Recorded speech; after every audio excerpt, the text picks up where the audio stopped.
In today's video, I'm going to be showing you how I make my whipped body butter. A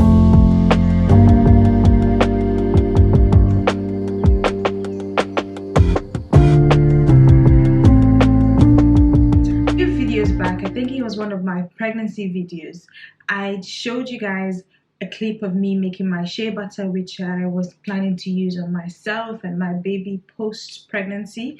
And I did get a few messages asking me for the recipe, the ingredients, and how I made that particular shea butter. And I thought, why don't I just make a video dedicated to how I make my body butter at home, so that you can always have this particular video as a reference for whenever you want to do your own body butter at home. So the main butter that I normally use is shea butter and coconut oil. Some people use almond butter. I think there's also cocoa butter. There are different butters that you can use as your base for your whipped body butter, but I particularly prefer the shea butter. My shea butter, I get it from either Nigeria. Otherwise, I also try to get as original as possible from Amazon. You want to get original shea butter, because that is what contains the nutrients, the good things that you need for your skin. I've already melted shea butter, so it's already melted into this bowl,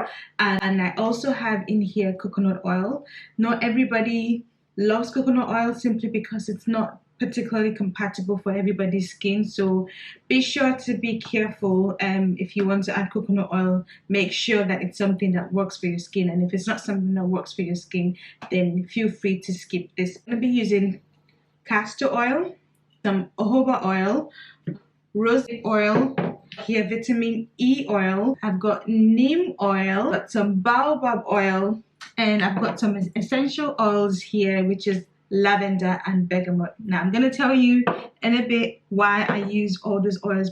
In the meantime, let's get our oil into our mixer. When you're melting your shea butter, you don't want to melt it in a microwave, because what the microwave does is basically going to take out all the good nutrients that you need.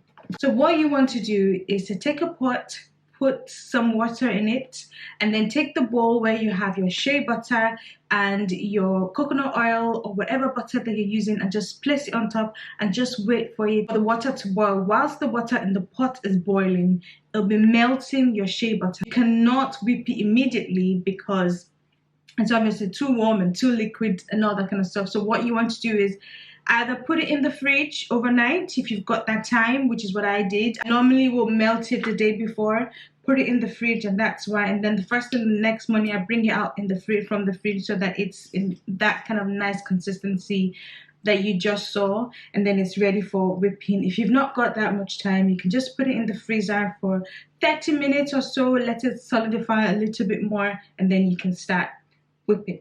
Okay, so I'm going to be making two different oils, one for myself, for my body, and the other one I'm going to be using for my son. It's going to have a lot more gentle oils and not ones that are too heavy.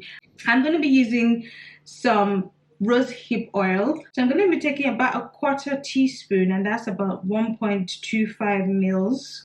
And rose hip oil is just an amazing oil for your hyperpigmentation, for moisturizing the skin. The next oil that I'm using here is jojoba oil. Jojoba oil is just another amazing oil. It helps to reduce acne, it helps with dry skin. It's just an amazing oil. The next oil that I'm going to be using here is my neem oil.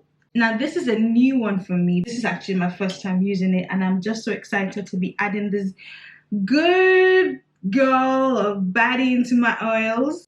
Very good for balancing oil production, and it's also very good for hyperpigmentation. So the next oil that I'm going to be using is baobab oil. This in particular it's rich in omega-3 nutrients, so this is going to be good. I'm going to be using just 1.25 mils of this. It helps to treat skin conditions like eczema, psoriasis. This definitely is a good one. Essential oil that I love to use is the lavender oil. You guys know lavender, it's really nice with soothing the skin and, you know, helping with relaxation. Again, a 1/4 teaspoon of vitamin E oil, because it's just great at nourishing the skin. It's also great at moisturizing the skin. It also helps with skin glow. So for those of you who want to glow, you should be adding vitamin E oil to your skincare regimen, girl. Let's go ahead and whip that quickly. Nope, it's not on. Now it should work.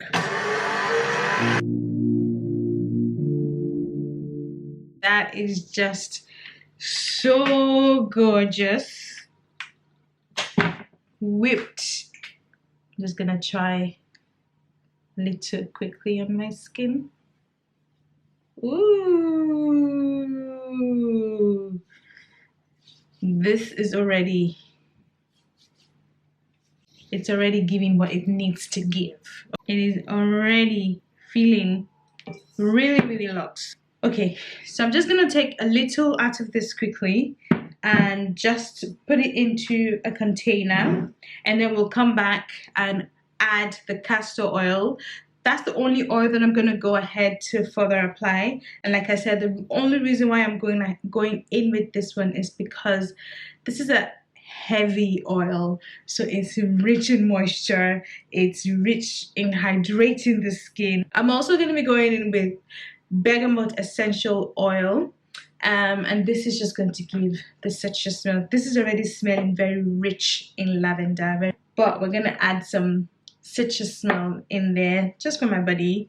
Okay guys, so I have whipped it all up and I now have them in my little containers. So this is the one that I will be using personally for my skin. This is one that has the castor oil in it. And if I just go in and just show you guys how moisturizing this is. You see.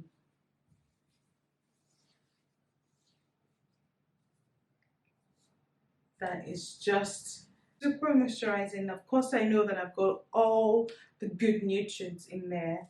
Anyways, we're gonna end this video here. When you are doing your own shea butter at home, do not just use all the oils that I've used here. Gear more to the oils that you know will suit your skin. So if you're trying to fight skin concerns like eczema or psoriasis, you can maybe gear more to the baobab oil, which is going to give you all that nutrient and obviously help with that. If you're trying to fight hyperpigmentation, you know I've mentioned that the neem oil does that, as well as the jojoba oil, as well as the rose hip oil. So you can try all these little mixtures for yourself to give you the very, very best concoction for you. I hope that you have been able to learn how to make your own homemade body butter. This will keep you moisturized. This will help to fight hyperpigmentation, stretch marks, eczemas.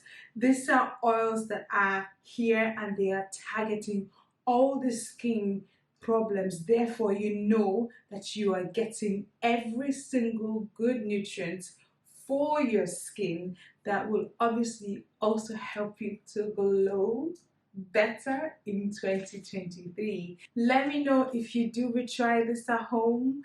Tag me here on YouTube. You can leave a comment when you do, or you can tag me on social medias, or you can take your pictures and tag me on my social media platform, which mainly right now is Instagram. I'll leave my Instagram link here for you guys so you can tag me so I can see your amazing pictures. Send me a picture so that I can see them and I can also share them as well. But without further ado, I'm going to leave you now.